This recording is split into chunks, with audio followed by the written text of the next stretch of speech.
All right. Hello, everyone. Welcome to this final stream of Live Week 2023. I hope it's been helpful for you guys, and that you're getting some good value. Uh-oh. There's me on the screen. What did I do? Whoops. Oh, that's right. I had this open because of the comments and the chats. There we go. Whoopsie. Okay. Let's take care of that there. All right. That's better. Scoot this a little bit. Okay. There were a few that I remember from the past live chats, and then the poll on the community tab. So there's no reason why we can't touch on all these just a little bit here. And I see one here. Thank you, Angelina, for the comment here. We'll start with that one.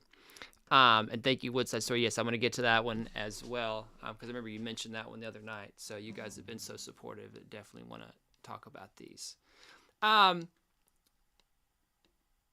Foundational tips, suggestions for better cello playing, or pitfalls to avoid.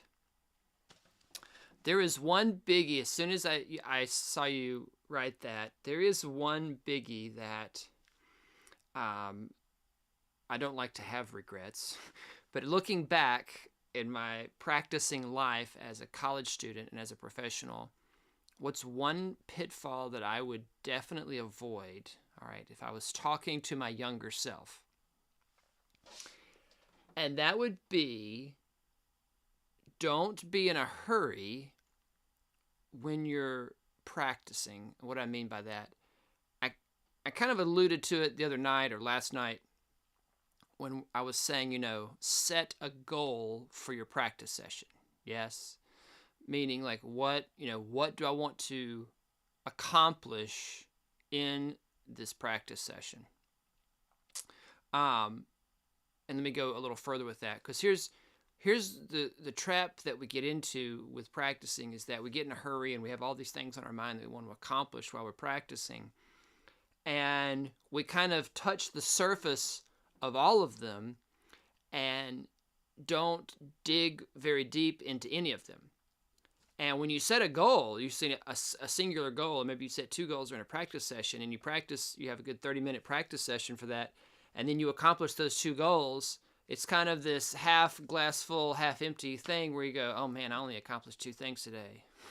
Or you have to learn to say to yourself, wow, I really solved those two problems. And then tomorrow you come back and you solve one more or two more. And you really have to think long term when you're practicing that way, and you have to appreciate it and understand that this is a long-term thing. Okay, this is a marathon, not a sprint. And really get okay with the idea that you might fix just one thing in a practice session, okay, and that you're going to fix something else tomorrow, and that it's so hard. But when you stop and think about it, think about like, a week.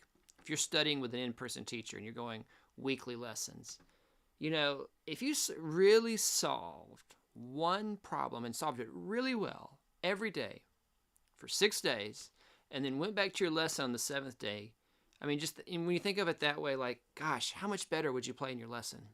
I mean, just so much incredibly better than opposed to where we just kind of play through the piece every day, and then we go back to the lesson, and it starts to feel like we're covering the same stuff over and over again. Okay. And okay, there's 20 or 30 things, thinking about all the different, measures or different concepts or whatever in a piece, and you only fix 7 of them this week. Okay, but guess what? That's the best you can do. Fixing 7 is obviously better than fixing 0 or 1, okay, which is usually what we end up doing, is we kind of like I said, touch the surface and then don't really foundationally fix things. So that's pitfall number 1, is not thinking long term. That's the big one to avoid, to get better. set a goal.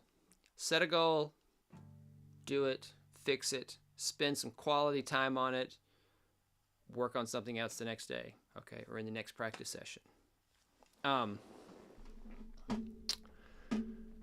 Double stops and chords. Double stops and chords. Okay, let's go here. I'm going to turn to the Gulcherman again because it's my most recent something that I was working on chords with a student. Dun, dun, dun, dun. Well, they're broken chords, but same thing. Okay. And this is a good example because, well, when we're talking about chords, we're talking about a 3-note something. All right, so in the Gulcherman, make sure I'm in tune.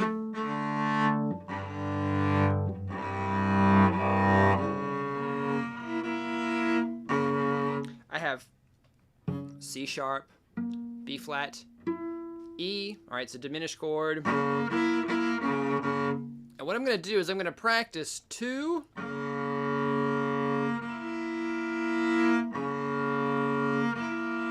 here. I'm going to make sure that the C sharp to B, okay, is in tune. And then I'm going to make sure that the B flat to E, the tritone,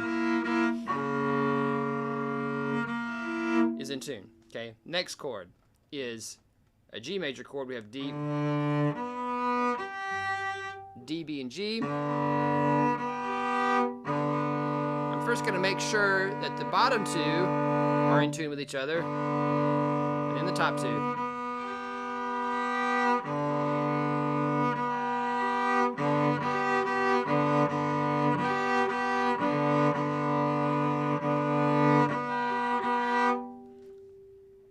Then same thing, D sharp, B, G. All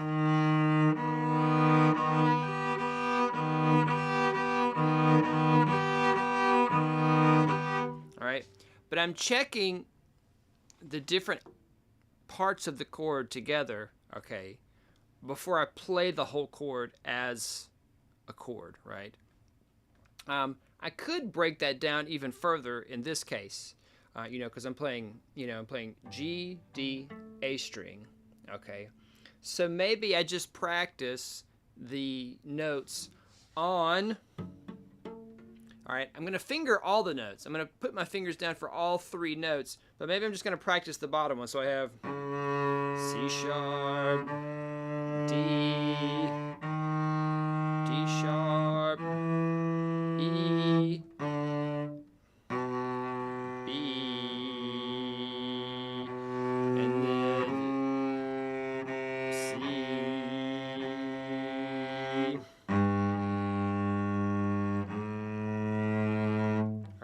let's practice the D string notes.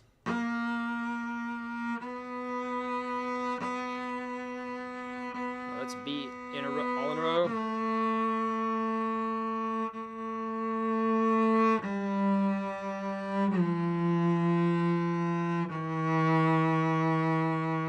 And then the top note, I don't know why I'm vibrating. There's no way you'd be vibrating on a chord here with 3 notes.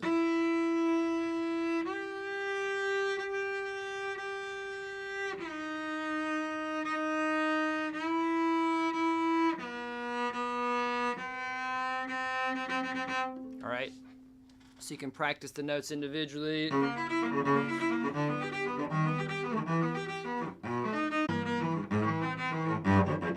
right, and as far as playing individual notes like this in this Gulcherman, you have to practice them as the chord, as the double stop, right?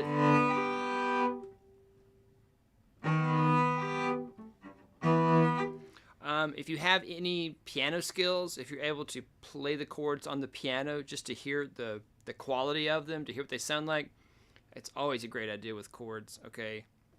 It could even be an app, just something where you can hear those 3 notes together and get it in your ear and internalize what they're supposed to sound like. Now, if it's just 2 notes, if it's a double stop, it changes a little bit because, like with double stop scales, one of the notes is more important than the other. Or it's not that it's more important, it's that which one are we tuning to, okay? All right, so when you have 3 notes, all right, the root of the chord, wherever it is, it could be the top, the bottom, the middle, something, okay, is maybe the most important, all right? But all these notes are working together. For example, you know, over here we have, in this chord, this is a G major chord, but the G is the top note. Now I have a sixth and a sixth, but that's not why this top note is the one we're tuned to. I'm tuned to because the G chord and I need to tune to the G, right?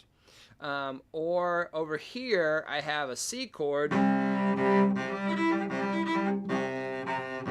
I'm tuning everything to this note because that's the tonic. When you have thirds and sixths, it changes because when you have thirds, the scale is on the bottom, always.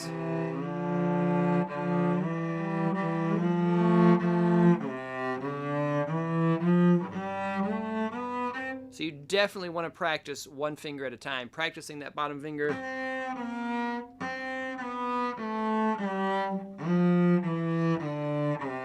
I'm listening, I'm shifting on the fourth finger and making the top finger get in tune with it.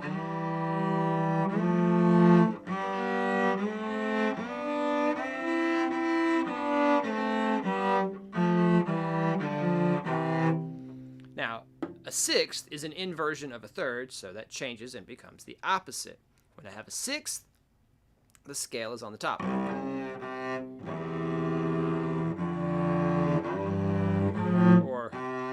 Practice the top first. Whoops. Sorry. C.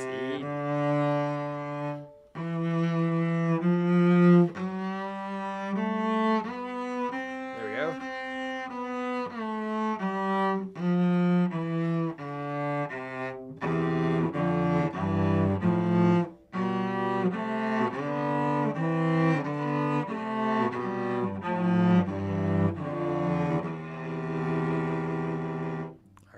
So a little bit different when it's a double stop, when it's two notes versus a chord, because a chord has a root, right? Whatever. This is where, you know, a little bit of theory can help, all right? There's lots of channels that do music theory. You know, do a search for it on YouTube, you know, music theory chords, music theory, wherever you are in your music theory journey. Find something that works for you. But just understanding what makes up a chord, what a root is, what a third is, what a fifth is, beyond the scope of this live stream, I think. Don't want to get too far away from cello playing here. Anyway, so I hope that helps. The other...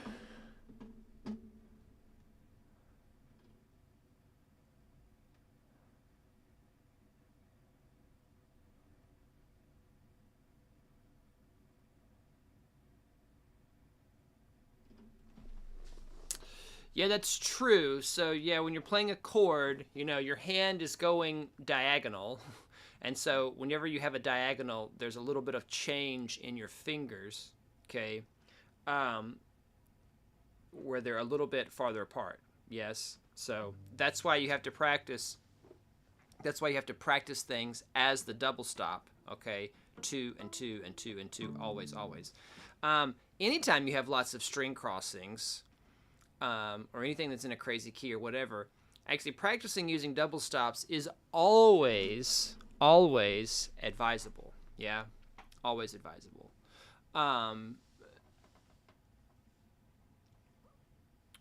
To, you know, improve your intonation. Yeah.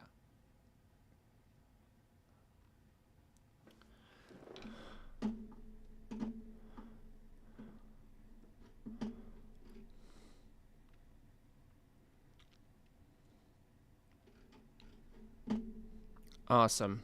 Well, with that, I'm going to say good evening and thank you. It has been a pleasure to be with you guys over these live streams, and I appreciate it so much. Yeah. So thank you for being here and supporting this community. And don't forget the free community on school.com. I'll make sure there's a link in the description. Something new that I have started. which is some courses that I'm working out, but also there's a community aspect to it that's slightly better than not better, but it's a little different than the YouTube community tab, where you can message each other and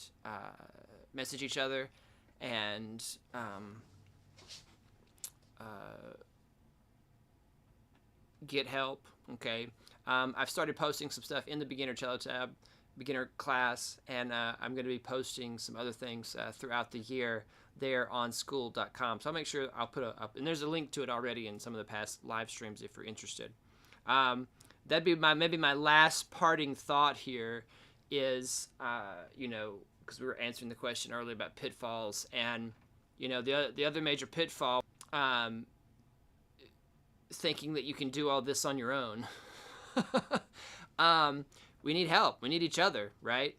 We need to be able to ask questions and come together and have a place where you can share and find things out. And I love the format. School.com is kind of new.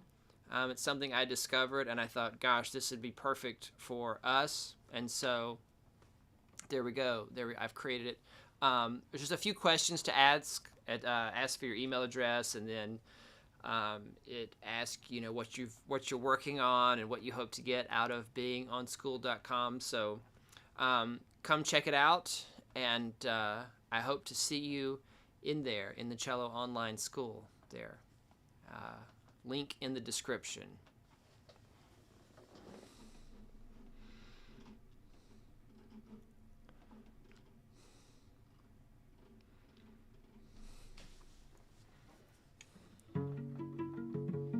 This is such a cool piece.